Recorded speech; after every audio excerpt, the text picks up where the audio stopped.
할렐루야. 사순절 셋째 주일을 맞아 하나님께 예배하는 모든 성도님들께 하나님의 사랑과 은혜가 넘치기를 원합니다.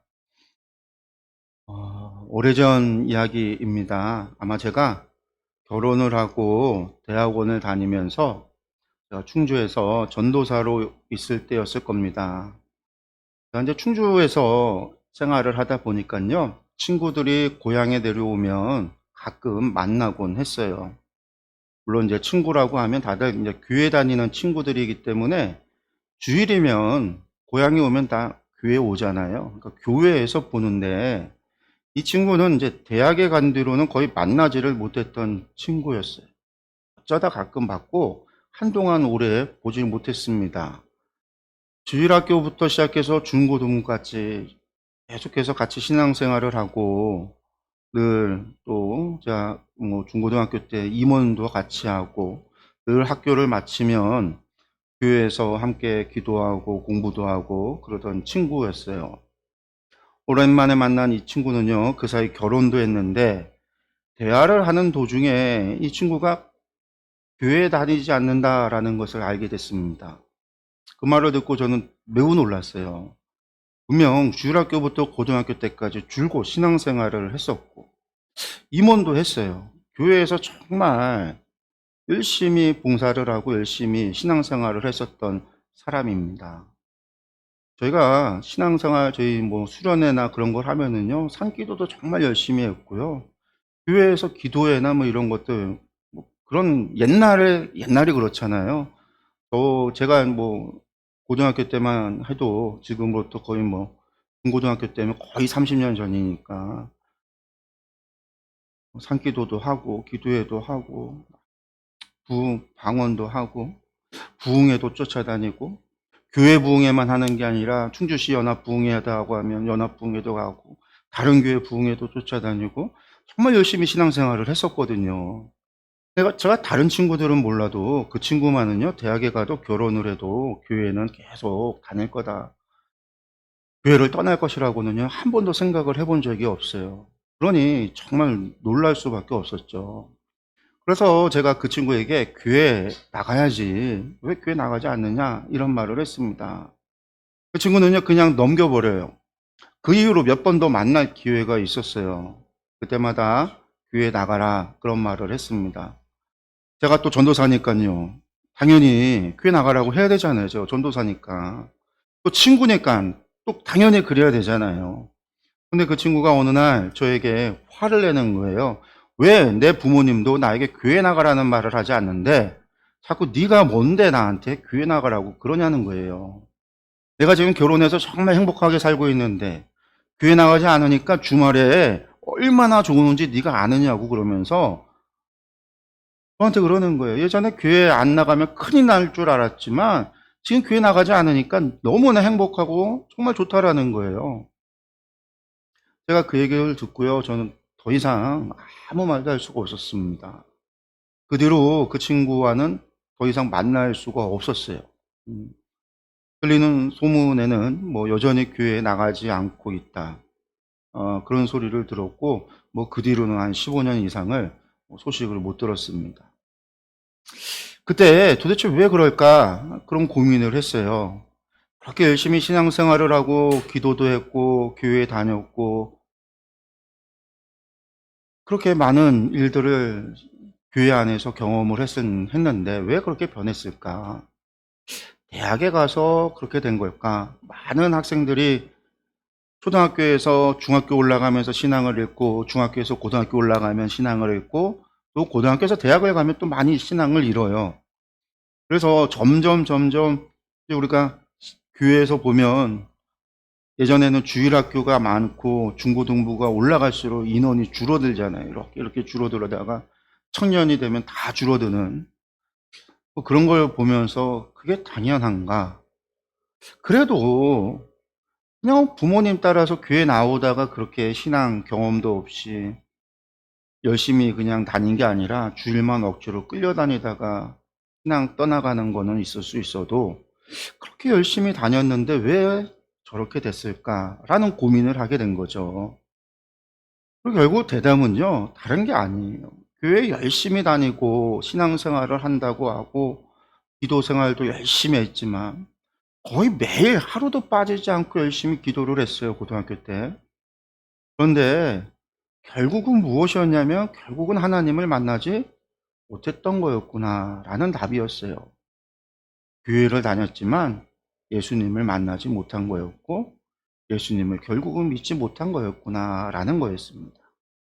성도 여러분, 우리는 교회 다니는 사람이 아니라 우리는 예수님을 믿는 사람이 되어야 합니다. 그런데 예수님을 믿는 사람보다는요, 교회 다니는 사람이 더 많은 시대예요. 예수님을 믿는 사람인지 아니면 교회에 다니는 사람인지 알기 위해서는요, 우리에게 있어서 십자가가 어떻게 비춰지는지를 보면 알 수 있어요. 여러분들 십자가의 능력이 우리 안에 있는지 없는지를 보면 알 수 있다라는 거죠. 그 이유는 예수님의 십자가의 죽음, 그 십자가의 도는 양면성을 갖고 있기 때문입니다. 그래서 바울은 십자가의 도는 믿지 않는 멸망받을 사람에게는 미련한 것으로 보이지만 예수님을 믿고 따르는 진정한 제자, 구원받은 사람, 진정한 그리스도인들에게는 하나님의 능력이 된다라고 선언하고 있는 겁니다. 이번 사순절에 우리가 이 십자가의 능력에 대해서 제가 시리즈로 계속해서 말씀을 나누고 있습니다. 이 십자가의 능력이라고 하는 것이 귀신을 쫓아내고 흡혈귀나 드라큘라 이런 것들을 쫓아내는 그런 신비한 능력이 아니라고 했어요. 그런 부적이 아니라고 했습니다. 예수님의 십자가의 죽음을 믿는 우리에게 있어서 그 믿음을 보시고 우리에게 행하시는 하나님의 능력을 십자가의 능력이다. 이렇게 제가 말씀을 드렸죠. 그 십자가의 능력의 첫 번째가 뭐냐면 바로 우리가 그 십자가를 바라볼 때 하나님께서 우리를 통해서 이루시는 첫 번째 능력이 무엇이냐? 바로 우리로 하여금 죄를 깨닫게 한다라는 거였어요. 죄를 깨닫게 하는 능력. 여러분들, 죄를 깨닫게 하는 것이 왜 능력이 될까요? 예수님의 말씀을 듣고서도 죄를 깨닫지 못하는 사람들이 얼마나 많았습니까? 예수님을 보고도 예수님을 알지 못한 사람들이 얼마나 많았어요? 예수님께서 행하시는 이적과 기적을 보고도요, 예수님이 하나님의 아들이신 줄 모르고 그리스도인 줄 모르고 도리어 예수님을 죽이려 했던 이들, 아니 실제로 예수님을 십자가에 못 박아 죽였던 이들, 자신들이 죄인인 줄 알지 못하고 예수님이 그리스도인 줄 모르고 그 십자가를 몰랐기 때문이에요. 죄를 아는 것, 내가 죄인이라는 사실을 깨닫는 것, 이것이 능력이고 이것이 은혜이고 이것이 복입니다. 그것이 십자가의 첫 번째 능력인 거죠. 십자가의 두 번째 능력이라고 하는 것은 다른 게 아니라 바로 남을 정죄할 수 없게 하는 능력이라고 그랬죠. 첫 번째 능력이 죄를 깨닫게 하는 능력이기 때문에 이 두 번째 능력이 있다라고 그랬어요. 즉 내가 죄인인 것을 알기 때문에, 내 눈에 들보를 보기 때문에, 내 눈에 들보가 있음을 깨닫기 때문에 남의 눈에 티를 관심 가질 수가 없죠. 나에게 있어서 가장 큰 문제가 뭐예요? 나의 죄의 문제니까요.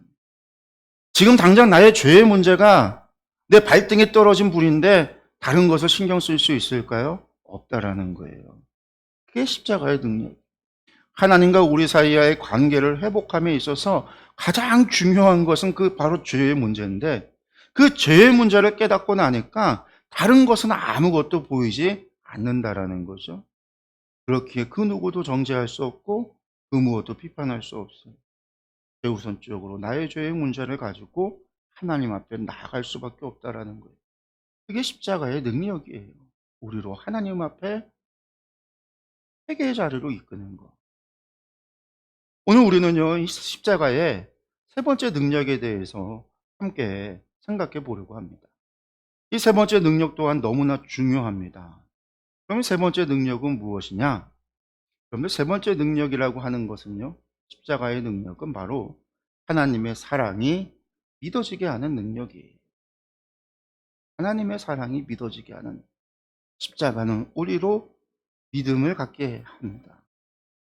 여러분들, 만약 십자가가 우리의 죄만 깨닫게 한다라고 한다면요, 내 눈에 들보만 보게 한다, 나의 죄만 보게 한다라고 한다면 우리는 견딜 수 없을 겁니다. 우리 죄가 너무 많고 우리 죄가 너무 부끄럽기 때문입니다. 그러나 십자가는요, 우리 죄를 더욱 분명하게 깨닫게만 하는 것은 아니에요. 그것은 죄를 깨닫게 하는 동시에 하나님께서 그렇게 죄 많은 우리를 얼마나 사랑하시는지를 깨닫게 합니다. 우리는 십자가를 통해서 죄는 내가 지었는데 죄값은 예수님께서 지불하셨음을 보게 되죠. 대속. 죄는 내가 졌는데 나를 대신해서 죽으시는 예수님, 그 죄값을, 죽음이라고 하는 죄값을 대신 지불하시는, 대속하시는 예수님을 보게 된다라는 거예요.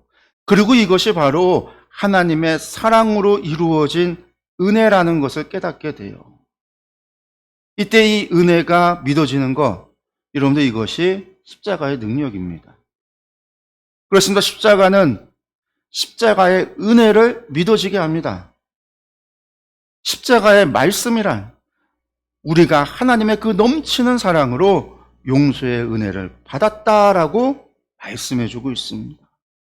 우리의 모든 죄를 하나님께서 용서해 주셨다라고, 하나님의 그 넘치는 사랑으로 용서해 주셨다라고 십자가의 도는, 십자가의 로고스는, 십자가의 말씀은 분명하게 우리에게 말해주고 있습니다.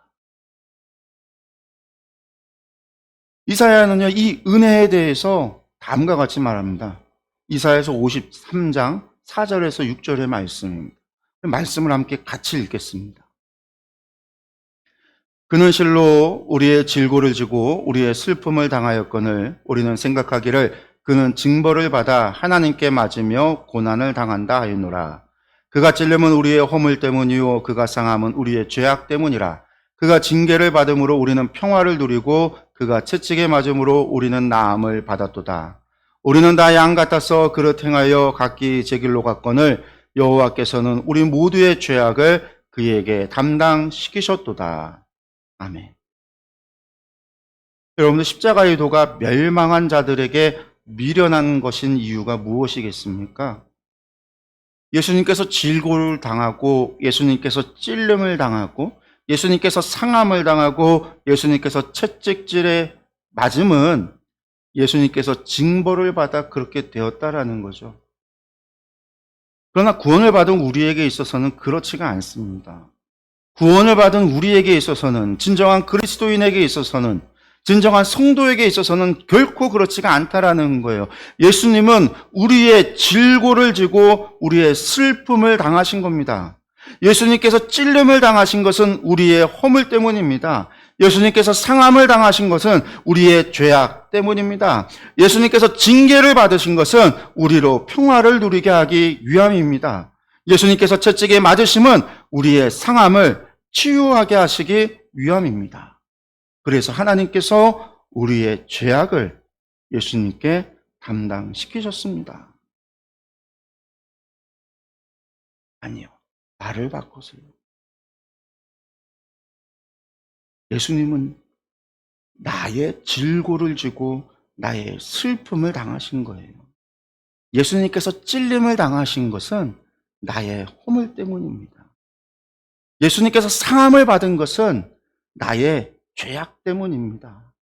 예수님께서 징계를 받으신 것은 바로 평화를 누리게 하기 위함입니다.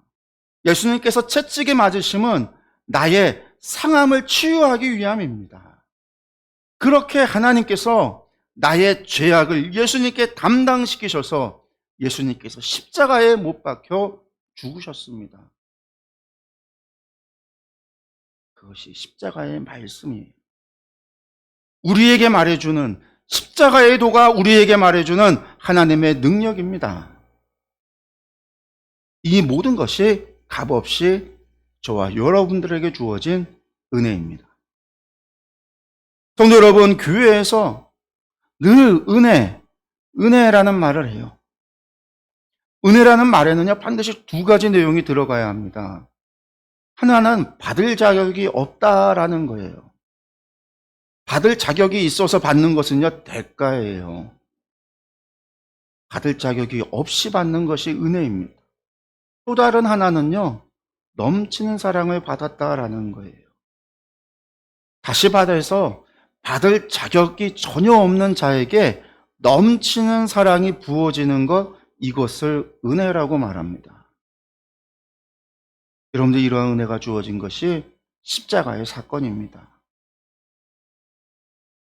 그러므로 십자가를 바라보는 우리는 언제나 이 십자가를 통해서 하나님의 사랑과 죄사함의 은혜를 함께 바라보게 되는 거죠. 그러므로 십자가의 능력이란 용서의 은혜이기도 합니다. 그렇게 이 십자가는요, 우리에게서 죄책감으로부터 자유함을 주는 거예요. 이 은혜가 없이는요, 우리는 영원토록 죄책감에 시달릴 수밖에 없지만, 이 십자가의 은혜가 있기에 우리는 죄책감으로부터 자유로울 수 있어요. 근데 여러분들, 교회 나오는 어떤 성도들에게서 이런 이야기를 하는 것을 들을 수가 있어요. 예수님을 믿어도 나는 도저히 받은 복이 없어. 이런 말을 하는 사람들을 가끔 봅니다.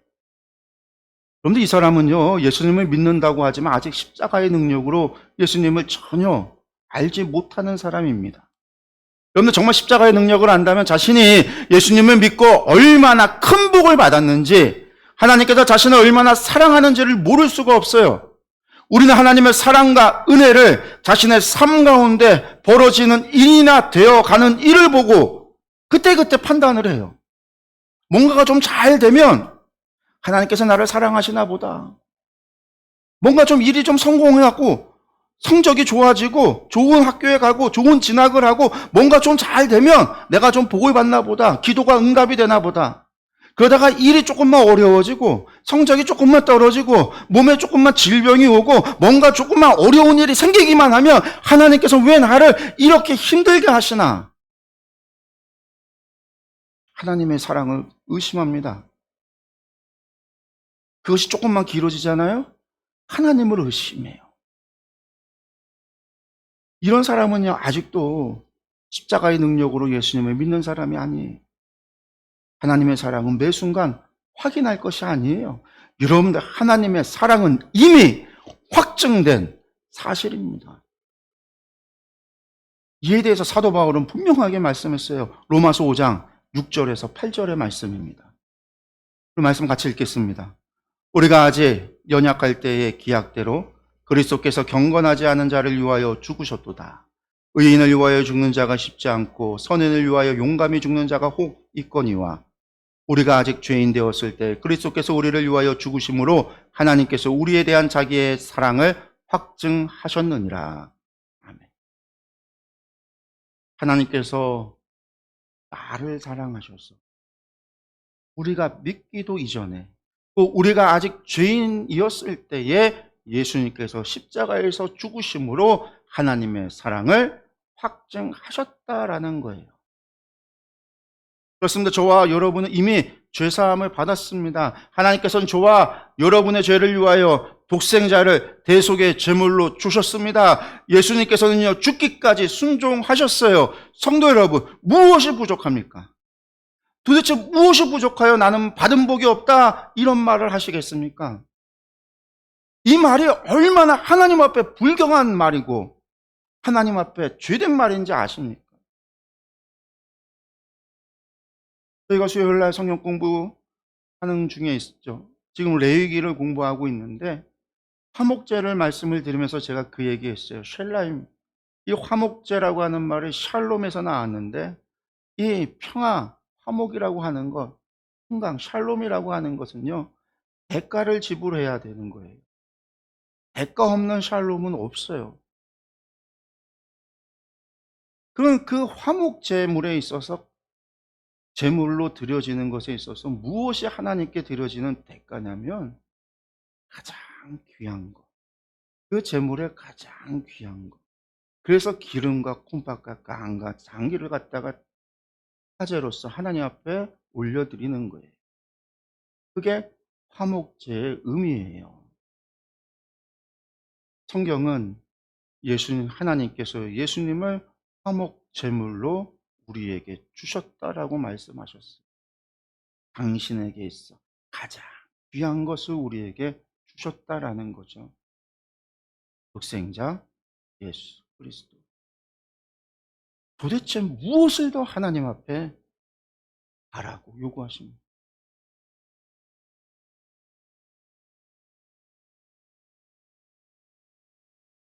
우리가 하나님 앞에 선다라고 할 때 여러분들 한번 상상을 해보세요. 우리가 하나님 앞에 설 때가 어떨까요, 여러분들? 천국 갔다 하더라도 우리 지난 과거의 모든 기록이 다 그대로 있다라고 하는데, 물론 있겠죠.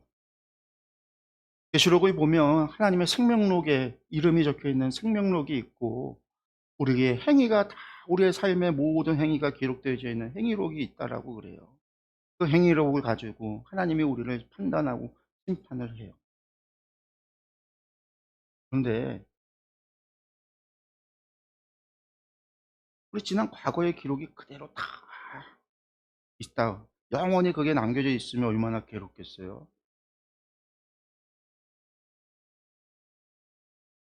그런데 하나님 분명히 말씀하셨거든요. 십자가의 보혈로 다 이뤘다. 오늘 우리 아까 하나님 앞에 회개의 기도 했을 때 제가 낭독했던 말씀, 하나님은 분명하게 기억하지 않는다라고 말씀해 주셨어요. 그런데 우리는 위선자들이 아니에요. 죄를 지었는데 죄 안 지은 척하는 위선자들이 아니에요. 우리는 용서받은 죄인들일 뿐이에요. 완전히 용서받은 사람들이다라는 거죠. 우리의 과거의 죄는 다 지워졌다라는 거예요. 천국에 가보면은요, 우리의 죄가 지워지고, 우리의 죄가 가려지고, 우리의 죄가 기억에서 지워지고, 우리의 죄가 기억되지 않는 것, 여러분들 그게 얼마나 큰 복인 줄 몰라요.